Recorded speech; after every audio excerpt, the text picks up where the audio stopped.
नमस्कार। मैं प्रणव झा आपका स्वागत करता हूं अपने पत्रकार मित्रों का और उन सभी दर्शकों का जो हमें इस समय लाइव देख रहे हैं आईएनसी इंडिया ट्विटर हैंडल पर, हमारे यूट्यूब पेज पर, आईएनसी टीवी लाइव पर, वेब टीवी पर और हमें फेसबुक पर देख रहे हैं। उन सबका स्वागत है। साथियों, ऐसे समय जबकि लोग ऑक्सीजन के लिए आसमान जमीन एक कर रहे हैं, ऐसे समय जबकि किस्मत से किसी आर्थिक रूप से कमजोर व्यक्ति को अस्पताल में एक बेड मिल रहा है, आप बीती बता रहा हूं मैं, ऐसे समय जबकि लोगों की अंत्येष्टि पार्किंग लॉट में हो रही है, आम लोगों की तो छोड़िए, डॉक्टर ऑक्सीजन के बगैर मरने को मजबूर है। कल 24 व्यक्ति ऑक्सीजन की कमी की वजह से कर्नाटक में गुजर गए। वैक्सीनेशन प्रोग्राम का क्या हाल है, हम सब बड़े अच्छे से वाकिफ हैं। आप स्वयं वैक्सीनेशन कराने जाते हैं, आप सबका अनुभव है। उस पर एक बड़ा प्रश्न चिन्ह खड़ा है। क्यों? क्योंकि वैक्सीन नहीं है और उत्पादन क्षमता भी नहीं है कि तत्काल वैक्सीन उपलब्ध हो। ऐसे समय में हमारे प्रधान सेवक आदरणीय प्रधानमंत्री जी की प्राथमिकता क्या है? एक बंगला बने न्यारा, सोने का बंगला, चंदन का जंगला, अति सुंदर प्यारा प्यारा। साथियों, हमारे साथ हैं श्री शक्ति सिंह गोहिल जी, पूर्व प्रभारी बिहार, मौजूदा प्रभारी दिल्ली और खुद गुजरात से आते हैं। इन तीनों जगहों पर कोरोना की महामारी ने बेहद गजब ढाया है। उनके जुबान से सुनेंगे कि क्या है स्थिति, क्या करना चाहिए इस समय सरकार को। मैं आग्रह करता हूं कि वो अपनी ब्रीफिंग शुरू करें। थैंक यू प्रणव भाई। नमस्कार साथियों, आज देश एक भयावह स्थिति से गुजर रहा है। जैसे पतझड़ में पत्ते गिरते हैं, उसी तरह से लोग जान गंवा रहे हैं। कांग्रेस पार्टी की हमारी पूरी संवेदना उन सभी परिवारजनों के साथ है जिन्होंने अपने परिवारजनों को गंवाया है या जो आज आईसीयू के एक बेड के लिए या वेंटिलेटर के लिए जूझ रहे हैं। उनके प्रति हमारी पूरी संवेदना है। कोई कैलिमिटी आती है, कोई ऐसी आपदा आती होती है, दिक्कतें होती है, और यहां दर्द इस बात का है कि अगर थोड़ी सी चिंता पहले रखी होती तो देश के लोग जिस तरह से आज जान गंवा रहे हैं उसे बचा जा सकता। जब इस देश में वेव आएगा, दिक्कतें होगी, वो सबसे पहले कहने वाले राहुल गांधी जी थे, जो उन्होंने 12 फरवरी 2020 में कहा। उनकी नहीं सुनी, मजाक उनके उड़ाते रहे, ट्रोल करते रहे। उसके बाद बहुत सारे एक्सपर्ट्स ने कहा, फर्स्ट वेव के बाद भी कहा कि सेकेंड वेव आएगा, इंडिया को तैयारी करनी चाहिए। अनदेखी की गई। हमारी सभी पार्टीज के मेंबर पार्लियामेंट्स की स्टैंडिंग कमिटी फॉर हेल्थ है, जिसने 16 अक्टूबर और 26 अक्टूबर 2 दिन के लिए लगातार कोविड के चलते जो दिक्कतें आने वाली है उसके लिए आगाह किया। खास करके ऑक्सीजन की दिक्कतें आएगी, उसका प्राइस का अभी से चिंता करना होगा। ऑक्सीजन की दिक्कत ना हो उसकी चिंता करें, ये कहा गया। अनदेखी की गई।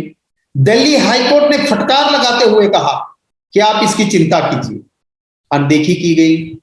टास्क फोर्स है, उन्हीं का साइंटिस्ट है, उनकी बात जो थी उनके ऊपर भी थोड़ा सा भी काम नहीं हुआ और इस देश के सुल्तान झोला लटका के वेस्ट बंगाल का चुनाव लड़ने के लिए चले गए और देशवासियों को राम के नाम पे वोट लेने के बाद पूरा राम के भरोसे छोड़ दिया और पूरा देश आज अपनी जान बचाने के लिए सरकार की ओर नहीं दे सकता है, सरकार के अस्पताल की ओर नहीं, अब उसको भी करना कह दिया है कि मरना है तो मरो, आत्मनिर्भरता से मरो।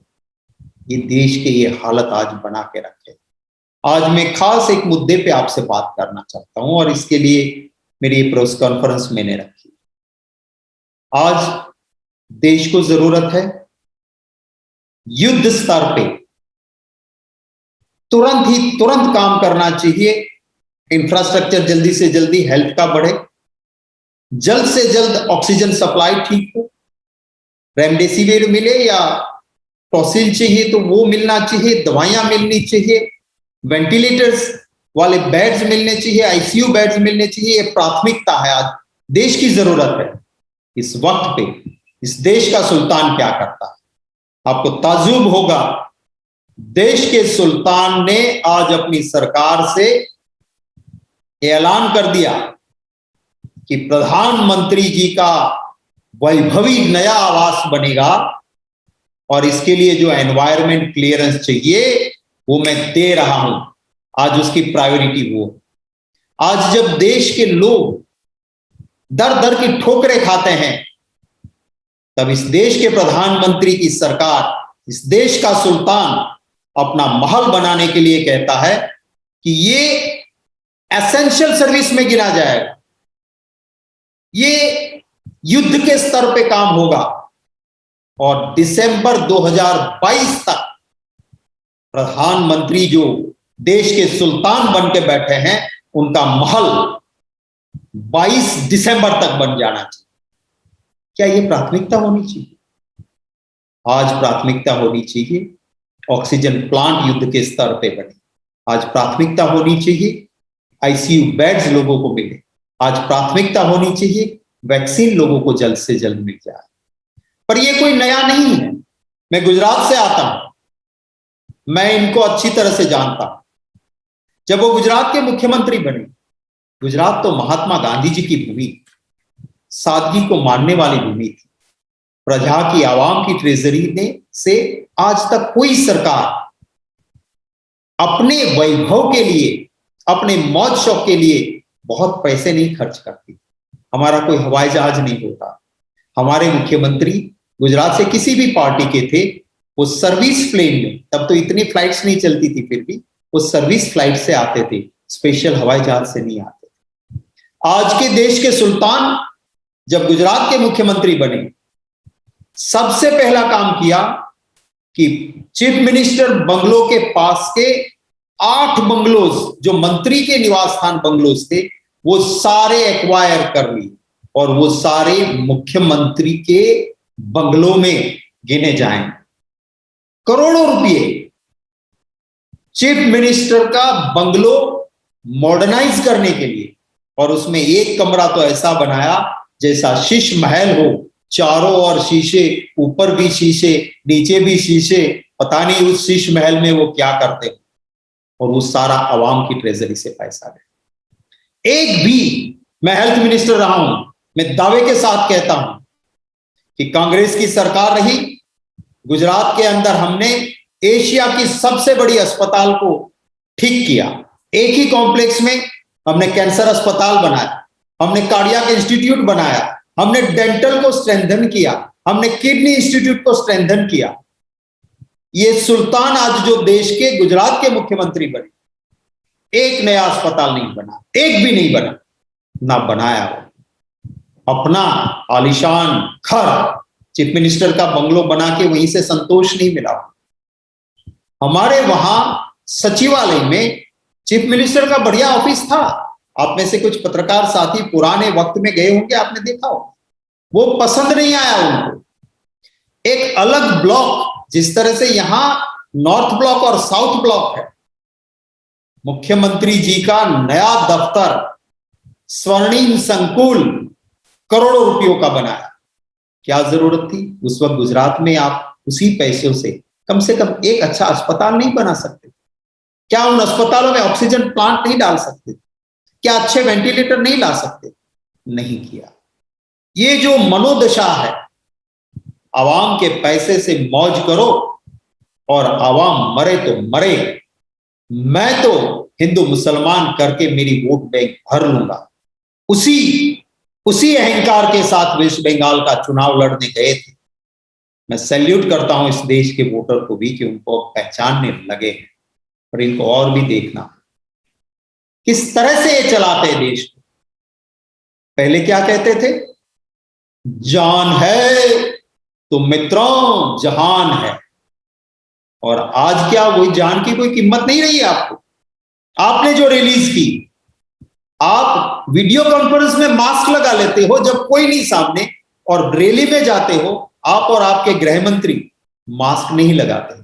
क्या संदेश देना चाहते हो? आज एक्सपर्ट्स कह रहे हैं, मैं आज टास्क फोर्स के सदस्यों को सुन रहा, उनको जब पूछा गया क्या देश में लॉकडाउन जरूरी है, वो एक्सपर्ट्स, वो टास्क फोर्स के सदस्यों ने कहा कि कहीं पर भी जब अब वो हालत बन जाए कि आपके पास बेड कम पड़ जाए, आपके पास ऑक्सीजन कम पड़ जाए, आपके पास दवाई कम पड़ जाए, तो एक ही उपाय रहता है और वो होता है लॉकडाउन। और लॉकडाउन के जरिए जो एक वायरस की चेन है, उस चेन को हम तोड़ सकते हैं।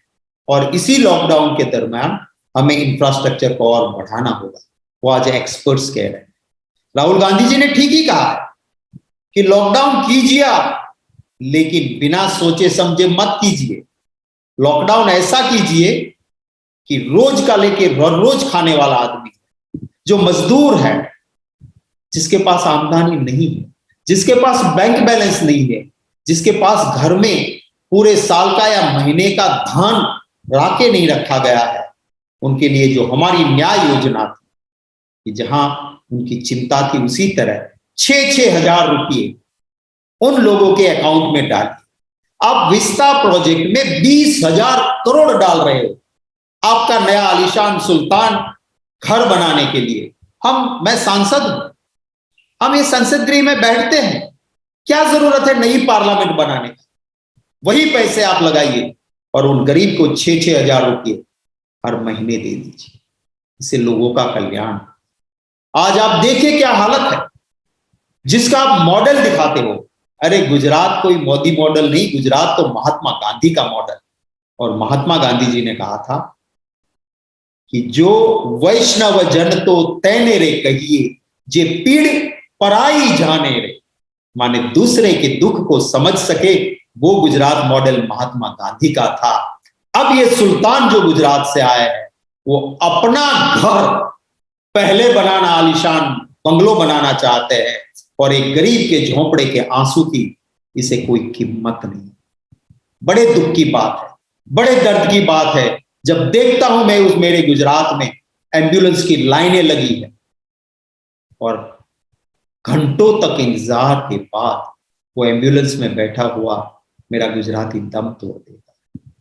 कहीं ऐसा नहीं सुना होगा कि जो डेथ बेड पे है, जो मर रहा है, जिसे वेंटिलेटर की जरूरत है, जिसे आईसीयू बेड की जरूरत है, और उस सरकारी अस्पताल में क्योंकि 108 एम्बुलेंस नहीं आ रही घंटों तक, 24-24 घंटे, 30-30 घंटे, तब वो अपनी गाड़ी से जाएगा तो कह देगा कि तुम एम्बुलेंस से नहीं आए हो, प्राइवेट गाड़ी से आए हो, तो सरकारी अस्पताल में तुमको एडमिट नहीं करेंगे। धन्यवाद करता हूं गुजरात हाईकोर्ट का, फटकार लगा के कहा कि कहां का न्याय है, ये कहां का कानून है कि एक मरीज अगर एम्बुलेंस में नहीं आएगा तो उसे आप एडमिट नहीं करो।